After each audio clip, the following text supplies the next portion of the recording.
மீண்டும் சென்ற முறை நீங்க நந்தகுமார் அவர்களை ஜெயிக்க வச்சு சட்டமன்றத்துக்கு அமைச்சீங்க. இன்னைக்கு மீண்டும் உங்ககிட்ட அதே வேண்டுகோளை வைக்கிறதுக்காக நான் வந்திருக்கிறேன். நான் ஏன் தொகுதிக்கு போறதுக்கு முன்னாடி அணைக்கட்டுக்கு வந்து அந்த நந்தகுமார் அவர்களுக்கு வாக்கு கேட்கணுங்கிற உரிமையோட வந்திருக்கிறேன். இங்க நந்தகுமார் வெற்றி என்னுடைய வெற்றி, நம்முடைய வெற்றிங்கிறத நீங்க புரிஞ்சுக்கோங்க. எந்த உரிமையில கேட்க வந்திருக்கிறோம்? அந்த நந்தகுமார் அவர்கள் கடந்த 5 வருஷமா பல்வேறு திட்டங்களை இந்த தொகுதி கொண்டு வந்திருக்கிறார். 20 கோடி ரூபாய் மதிப்பீட்டுல அணைக்கட்டு அரசு மருத்துவமனையில தீவிர சிகிச்சை பிரிவு உண்டாக்கி இருக்கிறாரு. 173 கோடி ரூபாய் மதிப்பீட்டுல மேலரசம்பட்டு அணை.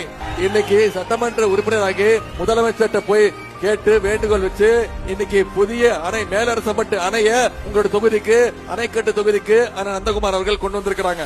53 கோடி ரூபாய் மதிப்பீட்டுல இறைவன்காடு கவசம்பட்டு இடையே பாலாற்றுல தரைமட்ட தடுப்பு அணை. ஒடுகத்தூர் பேரூராட்சியில் உள்ள வாரசந்தை மையம் இன்னைக்கு 3 கோடி ரூபாய் ஒதுக்கீடு செய்யப்பட்டு புதுப்பிக்கப்பட்டிருக்கு.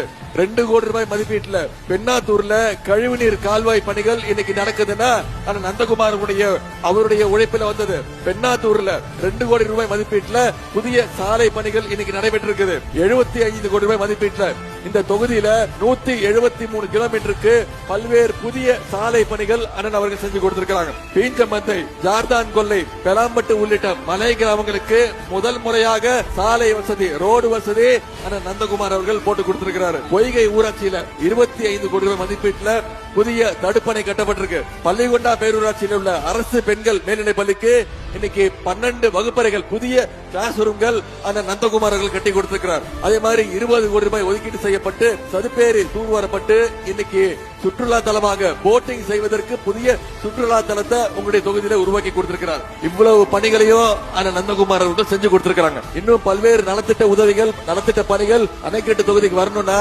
நந்தகுமார் நீங்க மீண்டும் சட்டமன்ற உறுப்பினரா தேர்ந்தெடுக்கிற சேர்ப்பீங்களா?